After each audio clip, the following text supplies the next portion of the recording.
This time, the friendly drones paid a visit to the CHP plant in Cheboksary. Look. The AFU withdrew from the threatening pocket south of Mirnorad. The operation was carried out in advance and allowed the new defensive line to be strengthened. Russia is successfully self-destructing. A military plane crashed near Moscow, and in Belgorod, a Ka-B hit a substation. In Belgorod, there was a partial power outage after a Russian Ka-B fell from a Su-34 aircraft onto an electrical substation.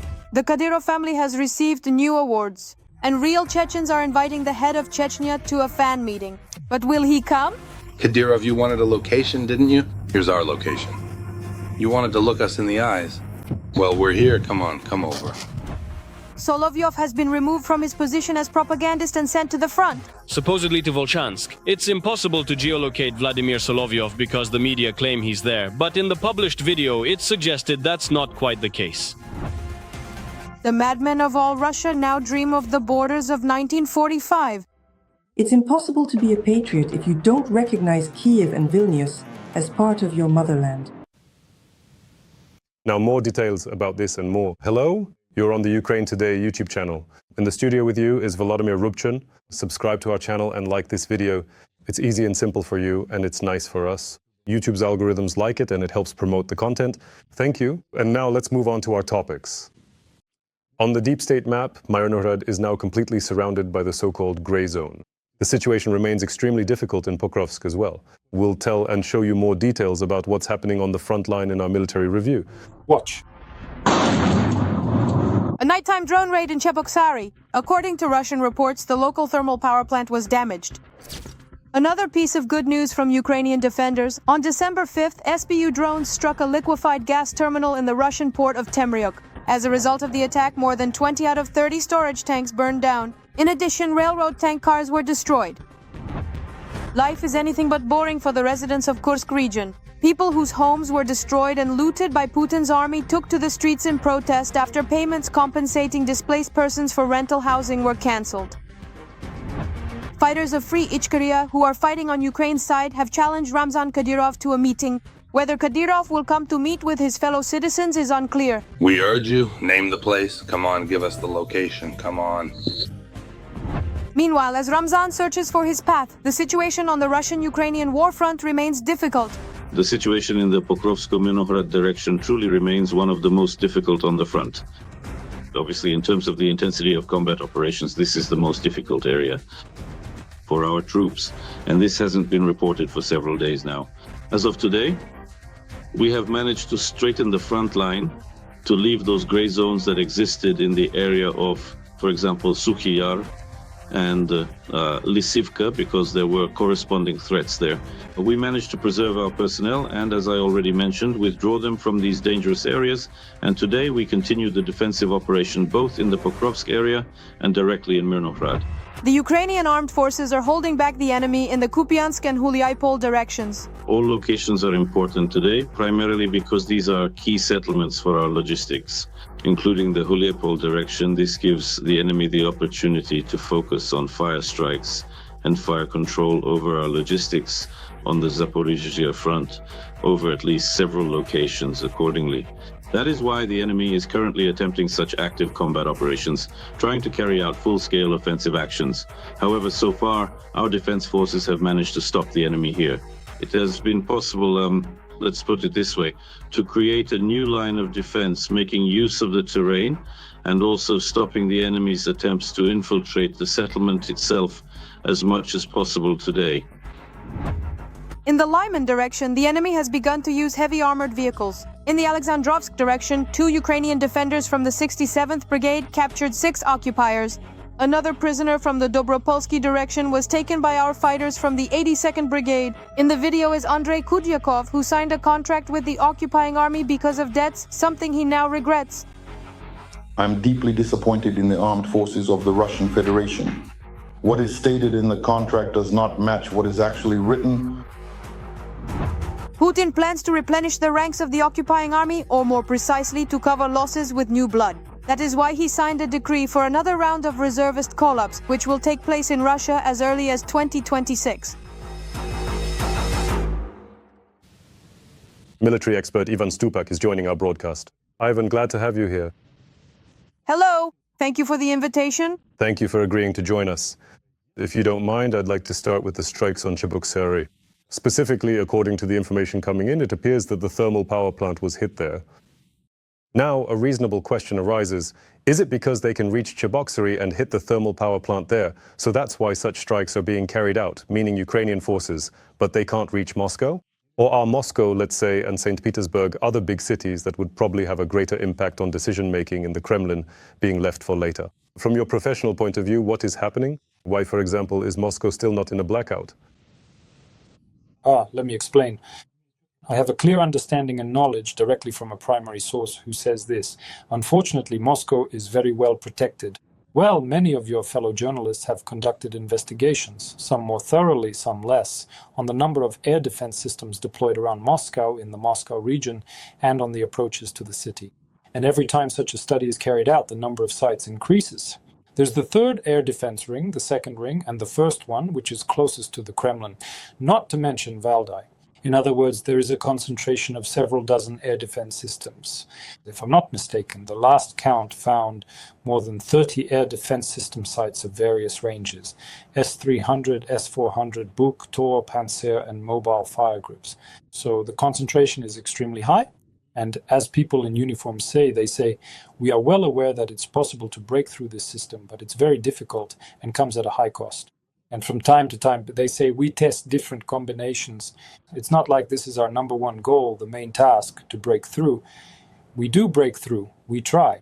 What about this option? And what about this one? So there is a base of operations: Rostov, Taganrog, Cheboksary, Alabuga, and of course Moscow. We sometimes go back there when we want to test something, try out some new trick of ours, just in case it works. So no one is rushing with Moscow. We're not throwing extra resources there. But at the same time, as they say, we're not writing it off either. Why the thermal power plant? Why Cheboksary? We've talked about this many times in previous broadcasts. The Ukrainian command, the Ukrainian general staff, does not have this bloodthirsty idea of sending ordinary Russians back to the Stone Age. In other words, that is not our objective. We are fully aware that even if, say, we were to cut off power to the entire central part of the Russian Federation, or the entire eastern part, leaving 2/3 of the people without electricity, we clearly understand that, unfortunately, this would have no effect whatsoever on the front lines. We fully understand that Moscow doesn't care at all, couldn't care less if Kursk, Belgorod or Bryansk are left without power or heat. It's easier to just turn off the TV in Moscow and pretend that none of this is happening. And for those who are dissatisfied, there's a special book for them called the Criminal Code of the Russian Federation. And such a person will quickly be clamped down on, to be precise, detained by the local law enforcement agencies. And that person will disappear from the radar for a long time. So we don't need that.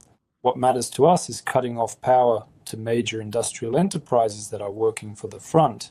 I can't say for sure what exactly was located in Cheboksary, but again, if the strike was on the CHP plant, then that means there is some large important enterprise there that is powered by this very combined heat and power plant, or is supplied with heat, for example, on a residual basis, and produces something very important for the front, such as air defense systems, or maybe some kind of missiles, or repairs Russian combat aircraft or helicopters. So it's important for us to cut off power to such facilities so that it has an impact on the front line. Once again, ordinary residents are not our concern. This will not affect the front line in any way. And for us, the front line is priority number one. Since the front line is our number one priority, I suggest we now talk about the situation at the front, specifically about the maneuver carried out by Ukrainian forces in the Pokrovsk direction. They withdrew in order to preserve their personnel. What do you know about this?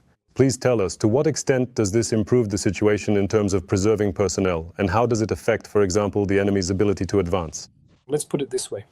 Ukraine has withdrawn. Well, let's be direct. We withdrew from the Pokrovsk agglomeration, and some part of it was left behind. For now, according to the Deep State project, Mirnohod still remains under our control.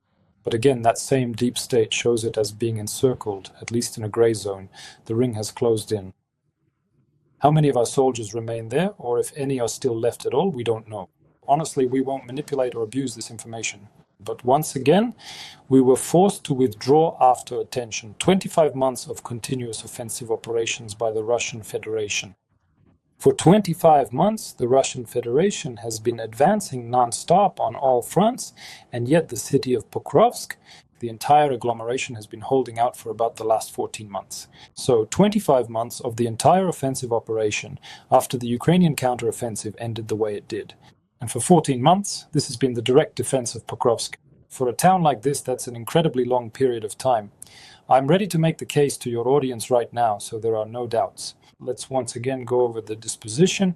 Around the city of Pokrovsk, the whole agglomeration, well, it's a mining town, let's put it that way, because there are factories and mines there. So it's not a regional center with a population of 100,000 people, as was often mentioned before the war. How many people have been there recently is hard to say. Around the city of Pokrovsk and the entire agglomeration, there are currently an estimated 170,000 Russian servicemen. Of these, 70,000 are assault troops and about 20,000 are Marines. All the rest are support units, logistics, air defense, pilots who drop guided bombs. In other words, all the support elements that help with the assault. So we understand 170,000 people. Well, maybe some of your viewers will say, come on, so what? So there are 170,000. What are you trying to say with that? The entire Belarusian army, for comparison, is roughly 45,000 people. In other words, that's the equivalent of 4 full Belarusian armies, from the very first secretary to the last field marshal, all storming the city of Pokrovsk. If that's not impressive, let's talk about Germany. The entire German army as of now is 180,000 people. For a population of 80 million, that's 180,000 people. All of Germany took its entire army, from the very first sergeant or private to the last lieutenant general or general of the Bundeswehr, whatever the hierarchy is, and they all went off to storm Pokrovsk. Still not impressed? Then consider this. That's almost the entire Polish army, which numbers around 200,000 people. So once again, just to make it clear, and of course everything is understood in comparison. Well, yes, to put it mildly, that's basically the case. Although the comparisons are excellent, they're quite illustrative for understanding the scale of what's happening. Okay, the Russian war is spreading, or more accurately, Russian aggression is spreading, not only to Ukraine, but is felt far beyond our country, including by the West. Moreover, this aggression manifests itself in different ways. The Financial Times published an intriguing article that describes how Russia was preparing terrorist attacks in the air, specifically targeting American aviation. And it all started, to a large extent, in DHL logistics centers, that is in Europe. Then they moved, or at least planned to move, into the United States itself, aiming to disrupt, essentially, the air traffic and air logistics of the United States, as well as those of Europe. What do you know about this? How were these plans prepared? How were they uncovered? So look, all these operations you're talking about, well, in the press they're called hybrid operations. They call it a hybrid war that the Russian Federation is waging against the countries of Western Europe. Okay, some people call them, well, another term is non-linear operations, linear operations, non-linear. In short, the general term is hybrid.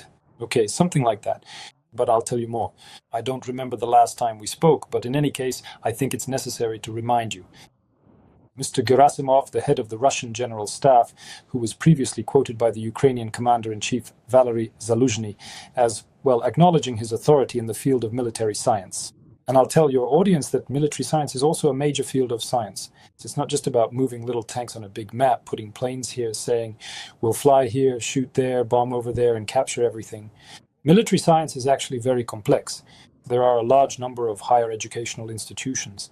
That is, there are many, many scientific publications written on the subject. For example, Valery Zaluzhny quoted Gerasimov saying, yes, he is an authority. In turn, Valery Gerasimov, in his scientific works, has cited a certain Soviet military theorist from the 1940s and 1950s several times. A Soviet military theorist from the mid-20th century with such an interesting name and surname. Georgy Isaacson, who said the following, I understand why Valery Gerasimov liked this very much.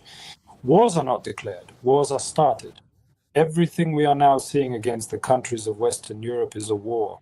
Yes, even if it doesn't look like what is happening now in Ukraine. Well, because all over the world, it's generally accepted that if there are people running around in uniform, if machine guns are firing, planes are flying, and tanks are rolling, that's definitely a war. If none of these three criteria are present, then it's anything but a war. I'll tell you more. This is a war. Because the Russian Federation, thank God, is not using such methods against Kazakhstan. We don't wish on anyone what we've been through ourselves. They don't use this against Mongolia. They don't use this against China. They use it against the countries of Western Europe. In other words, war has been unleashed. These aren't just loud statements. War really has been unleashed. It's just being waged by other means. Perhaps for now only by these means. Perhaps for now only by such methods. How things will develop further is still hard to predict. Regarding these planes, it's a very interesting story. And it's not the first time for the Russian Federation, or rather the traces lead to perpetrators originally from the Russian Federation who came here, who have contacts with Russian special services, and they are trying, by sending all sorts of shipments containing magnesium compounds through the International Delivery Service, DHL, various things like letters, large envelopes, and they are trying to provoke a fire on board a plane that will definitely be flying from Europe to the United States of America. Here I can't say for sure, could such a fire cause a plane to crash? Or maybe there's a special fire suppression system and it will just result in, let's say, smoke in the cabin. The emergency fire suppression system will activate and everyone will get off with just a scare. But in any case, experiencing something like that over the Atlantic Ocean, I think not a single pilot, even the most experienced one, would want that. The question is, what could be the goal? Well, okay, let's imagine. God forbid an American plane from DHL goes down, God forbid. We're just imagining here. Into the Atlantic Ocean, 2 or 3 crew members would die, and I don't know, several hundred, okay, maybe 1,000 written items, mail shipments headed to the United States would disappear. What happens next? The goal isn't just to destroy the plane itself, right? Most likely some next step is planned. This is classic, it's logical, some kind of information attack. For example, let's imagine against the countries of Western Europe that the countries of Western Europe, cannot ensure the safety of American air travel. You are to blame for the deaths of American pilots. You are to blame for the loss of the American plane and, for example, to further damage relations between the US and Western European countries. It always seems like things can't get any worse, but there are always even more extravagant options to make them worse. Okay, so does that mean everyone should be preparing? Is that what I'm understanding? Europe should be preparing as well, which is exactly what they're actively doing right now. The United States of America should also be preparing. The question is, in your opinion, again, from a professional standpoint, how much time do Europe or the United States actually have to prepare for a potential confrontation with Russian aggression? I have specific figures that were mentioned by some people from the political circles in Germany. They say this: in order for us to prepare for a potential hypothetical confrontation with the Russian Federation, which they immediately add is something we would very much like to avoid, we need at least no less than 2 years. No less than 2 years. Ideally 5 to 7 years, but not less than 2. So they are trying to fit within these time frames. Against this backdrop, an interesting statement was made by the President of the European Commission, Ursula von der Leyen, who said that essentially in the near future, in the foreseeable future, Ukraine is the first line of defense for the entire European Union. So does this foreseeable future mean those very 2 years needed to give the European Union time to properly prepare, or are we talking about a longer period? I would suggest a longer period. Look, let's discuss this. It's a topic I really enjoy. When people talk about security guarantees for Ukraine, I constantly insist that Western European countries will not provide any security guarantees to Ukraine. We've talked about this before. No one wants French or Spanish soldiers to die somewhere near Pokrovsk. No one wants that. I have a counter-proposal: security guarantees from Ukraine for Western European countries. Yes, right now that sounds almost unbelievable. My God, what is this? What kind of security guarantees? What are we even talking about? Let's be logical. Right now, the most recent and extensive experience in conducting military operations with the largest, as they say, forces and resources, meaning people, equipment and technology, belongs exclusively to Ukraine and the Russian Federation. That's it. The US has zero such experience. Western European countries, zero. The US, which was bombing Mujahideen in sandals in Afghanistan with up to 1,000 sorties a day. Sorry, that was actually in Iraq in 1991. More than 1,000 air sorties per day. So just imagine no direct confrontation, just maximum bombardment from the air. There is no experience of confronting such a strong adversary. And Ukraine could, in the future, become a guarantor of security for Western European countries.